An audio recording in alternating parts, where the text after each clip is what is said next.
నమస్తే, welcome to our channel. Kinjarapu Rammohan Naidu ఈ పేరు చెప్తే తెలియని తెలుగు వాళ్ళు ఉండరు. 3 సార్లు లోక్సభ ఎంపీగా, ఇప్పుడు కేంద్ర విమానయాన శాఖ మంత్రిగా కూడా పనిచేస్తున్నారు. ఎర్రన్నాయుడు కొడుకుగా రాజకీయాల్లోకి వచ్చి అతి చిన్న వయసులోనే తనదైన ముద్రను వేసుకున్నారు. అయితే ఆయన ఒక గుర్తింపును కూడా ఇప్పుడు సాధించుకున్నారు. ప్రపంచవ్యాప్తంగా world Economic Forum young global లీడర్గా 116 మందిని ఎంపిక చేస్తే దానిలో కింజరపు రామ్మోహన్ నాయుడు చోటు దక్కించుకున్నారు.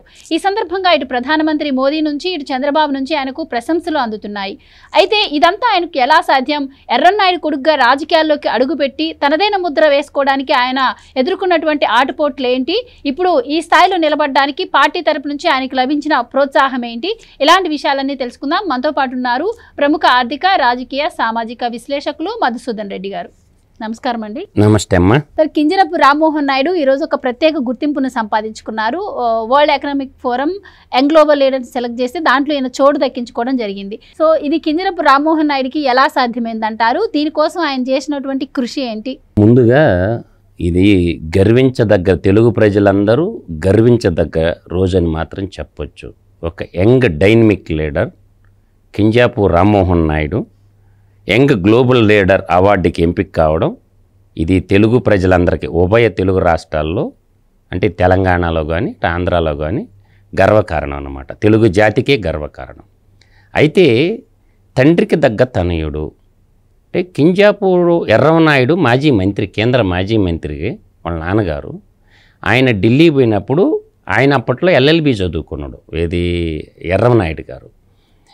అంటే భాషకున్నటువంటి ప్రాముఖ్యత పట్ల ఒక తండ్రిగా ఆయన ఏం చేశాడంటే రామ్మోహన్ నాయుడిని ఢిల్లీలో పెట్టి చదివించాడు.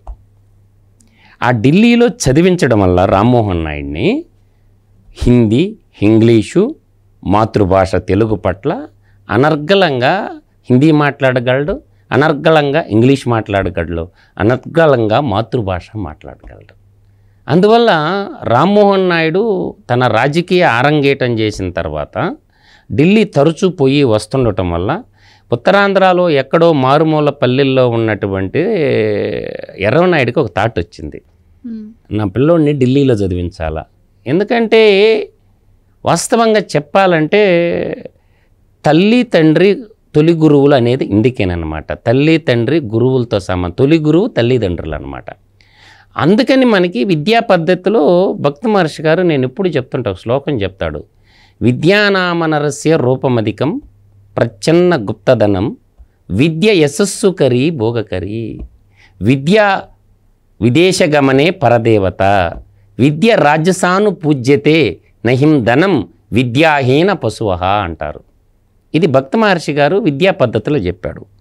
సరైనటువంటి విద్య నేర్చుకున్నవాడు, క్రమశిక్షణతో పెరిగినటువంటి వాడు ఇటువంటి లక్ష్యాలను చేరుకుంటాడనమాట.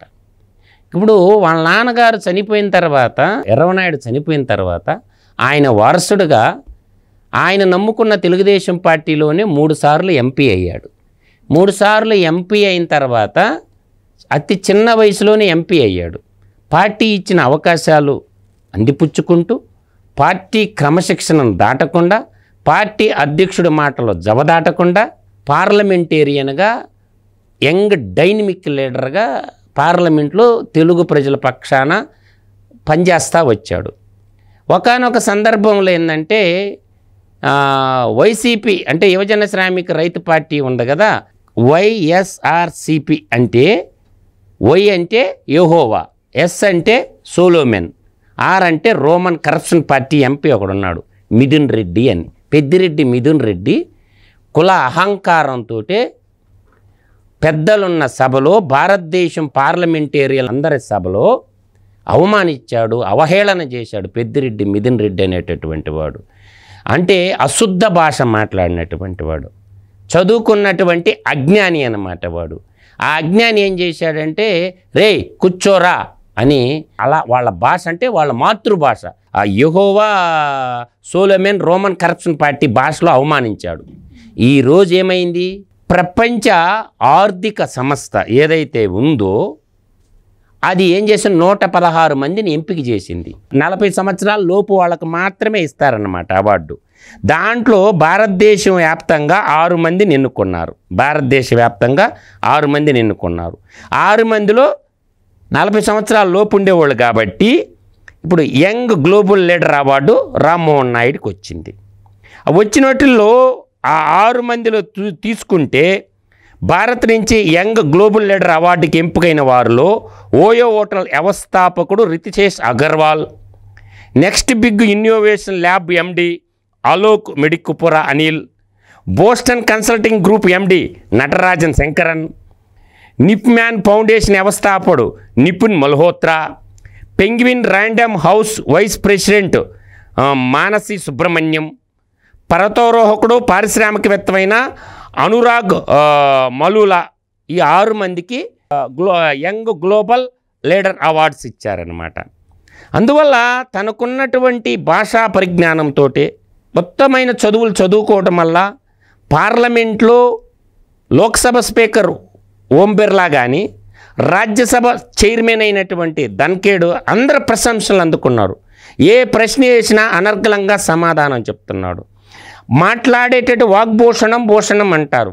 ఆభరణాలు ఎన్ని ఉన్నాయనేది కాదు, ఎంత మంచిగా మాట్లాడుతున్నాము, పెద్దల పట్ల వినయ విధేయకుండా గౌరవంగా ఎలా సమాధానం చెప్తున్నా అంటే షబాష్ అని అంటున్నారు. పెద్ద పెద్ద ఉత్తమ పార్లమెంటేరియన్లు కూడా రామ్మోహన్ నాయుడు మాట్లాడుతుంటే రామ్మోహన్ నాయుడు ఇచ్చే సమాధానాలు చూసి మెచ్చుకుంటున్నారు.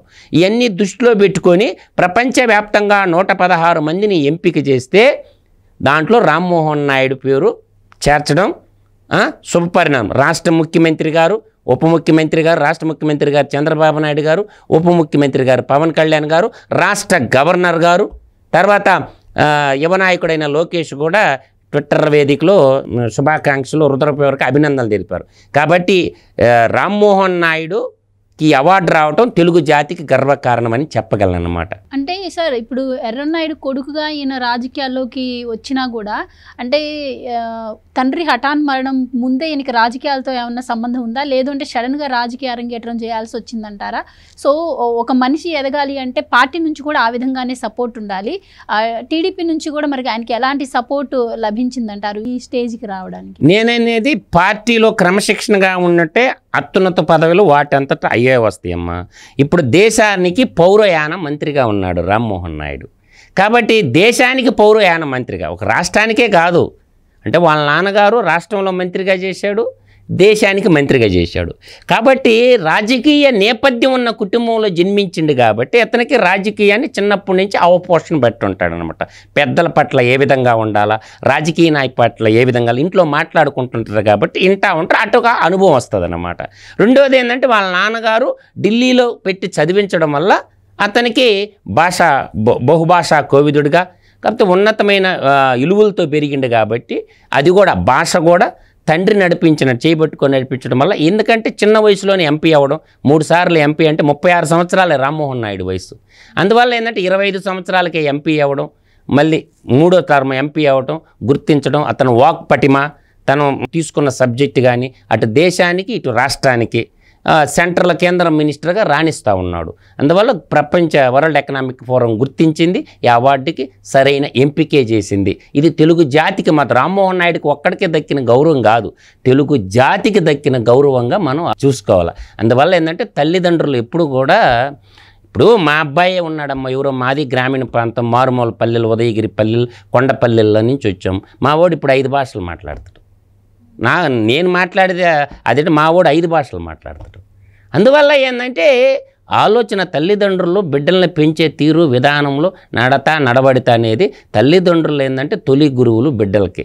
అందువల్ల కళ్ళ ముందు కనిపించేవాళ్ళు అమ్మా నాన్నలను ఎవరైతే గౌరవిస్తారో, అమ్మా నాన్న చెప్పిన బాటలో ఏ బిడ్డలైతే నడుస్తారో వాళ్ళు ఉన్నత శిఖరాలు అధిరోహిస్తారు అన్నదానికే ఇది ఒక తాత్కారణం రామ్మోహన్ నాయుడు. కాబట్టి తండ్రి మాట విన్నాడు కాబట్టి, తండ్రి మాట విన్నాడు. ఆనాడు రాముడు కూడా తండ్రి మాట విన్నాడు, అడవులకు పోయినాడుగా రాముడు ఎట్లా అయినాడు. అట్లాగే ఇవాళ వాళ్ళ చిన్న ఆయన కూడా గర్వకారణం కదా, మంత్రిగా వాళ్ళ చిన్న ఆయన కూడా మంత్రిగా ఉన్నాడు, కొడుకేమో కేంద్రంలో మంత్రిగా ఉన్నాడు. అంటే కొంతమందికే ఇప్పుడు చంద్రబాబు నాయుడు ముఖ్యమంత్రిగా ఉన్నాడు, వాళ్ళ కొడుకు మంత్రిగా ఉన్నాడు.